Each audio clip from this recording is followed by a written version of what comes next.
최종 정리. 우리는 신비에 대해 다뤘다. 신비한 것은 말할 수 없는 것이다. 여기서 말할 수 없다는 것은 사람들 간에 공통된 체험이 불가능한 까닭에 학문적 탐구의 대상이 되지 않는 것을 뜻한다. 공통된 체험이 불가능하지만 너무나 명확하고 나에게는 확실하게 인식되는 것, 그것이 신비의 대상이 된다. 그리고 구체적으로는 죽음과 삶이 풀리지 않는 심오함이 중심이 된다.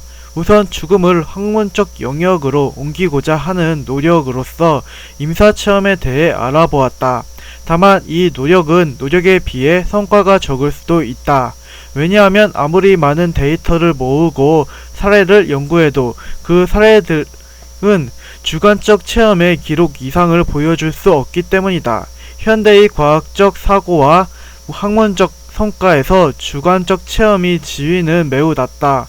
하지만 학문적 연구에서의 지위와는 별개로 죽음에 대한 관념은 우리의 삶에 있어서 매우 중요한 역할을 한다. 왜냐하면 죽음 이후의 삶의 가능성이 지금 나의 삶의 방향과 의미를 규정하기 때문이다.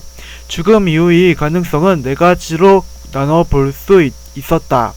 완전한 끝이라는 과학적 사고, 영원한 삶이 계속되리라는 절대적 유일신교의 사고, 삶이 순환의 고리를 이룬다는 상대적 다신교의 사고, 그리고 마지막으로 영원 회귀에 대한 니체의 견해가 그것이었다. 이러한 죽음의 가능성들은 반대로 삶의 모습을 규정하는 토대가 되었다. 죽음의 신비에 이어 다음으로 삶의 신비에 대해 생각해 보았다. 삶의 신비는 두 가지로 나눠 생각할 수 있었다. 하나는 통시적이고 역사적인 관점으로 인생의 의미에 대한 것이고, 다른 하나는 공시적인 측면에서 이식에 대한 것이었다. 먼저 인생이라는 긴 시간의 의미는 한 권의 책처럼 마지막 페이지에 도달해야 그 의미를 이해할 수 있음을 보았다. 소설 중간에서 만나는 주인공의 혼란스러운 경험과 부조리가 소설의 마지막 부분에서 비로소 명료한 정합성으로 이해되는 것처럼 인생 순간순간의 혼란스러운 우연들도 죽음에 도달할 때 명료하게 의미가 이해될 수 있을 것이다.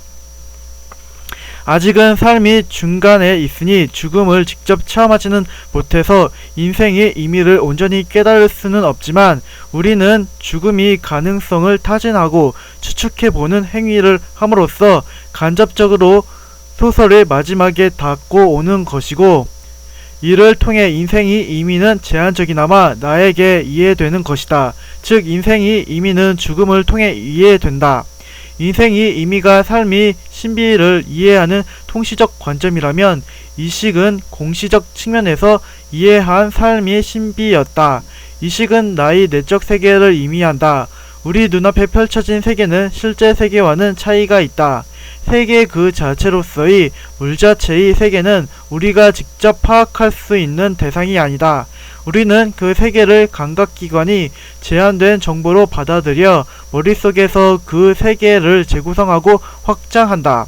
우리는 내적 세계에서만 거주하며 이 현상 세계는 나의 독자적인 세계로서 타인과 공유될 수 없다.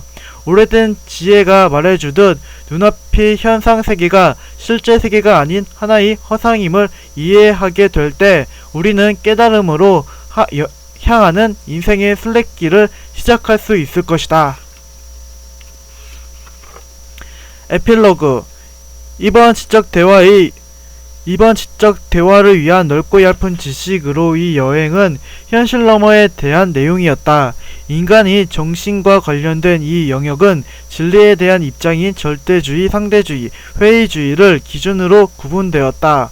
화해하기 어려운 두 종류의 사람이 있다. 고정되고 불변하는 보편적 진리를 찾는 사람과 그러한 진리를 거부하는 사람. 이 두 종류의 사람들은 철학, 과학, 예술, 종교의 영역을 넘나들며 토론하고 논쟁한다. 우선 절대적 진리를 추구하는 사람들은 철학에서 절대주의, 과학에서 고전물리학, 예술에서 고전주의, 종교에서 유일신교를 지지한다. 변하지 않는 엄격한 이성과 논리가 우리를 진리의 세계로 인도할 것이다. 그리고 이들은 생각한다. 다음으로 변화하는 상대적 진리를 추구하는 사람들은 철학에서 상대주의, 과학에서 현대물리학, 예술에서 낭만주의, 종교에서 다신교를 선호한다. 변화하는 현실에 대한 관심과 다양한 견해의 인정이 우리에게 깊은 깨달음을 줄 것이라고 이들은 생각한다. 마지막으로 이 두 종류의 사람들 외에 진리에 대한 접근 자체가 원천적으로 불가능하다고 여기는 회의주의자들이 있다. 이들의 견해는 오랜 기간 동안 무시되고 억압의 대상이 되어 왔다. 다만 현대에 들어서면서 종교와 이성에 대한 철저한 반성과 함께 이들의 견해가 주목받았다. 철학에서 회의주의, 과학에서 과학철학, 예술에서 현대미술이 여기에 해당한다. 절대주의, 상대주의, 회의주의는 진리에 대한 입장이 차이에도 불구하고 공통점이 있다. 그것은 이들이 학문의 영역 내에서 다루어졌으며 다양한 비판과 대결 속에서도 학계나 일반에서 논의되어 왔다는 점이다. 다만 개인은 이러한 공적 공간에서의 논의 외에도 지극히 사적인 공간에서의 체험 속에서 살아간다. 공적으로 이야기할 수 없지만 사적으로 강렬하게 체험되는 것들 말이다. 죽음과 삶의 체험이라는 신비는 자신이 삶을 이해하려는 개인에게 가장 심오하고 중요한 문제다. 우리 여행은 여기서 끝난다. 우리는 현실적 문제로서 역사, 경제, 정치, 사회, 윤리를 다루었다. 현실 너머의 문제로서 철학, 과학, 예술, 종교, 신비를 다루었다. 이 책이 당신이 살아갈 인생이 편리한 지도가 되길 바란다. 이 지도를 들고서 어디를 가든 누구를 만나든 대화하고 위로를 받을 수 있기를 바란다. 인생의 의미와 깊이는 타인과의 대화 속에서 비로소 빛을 낸다.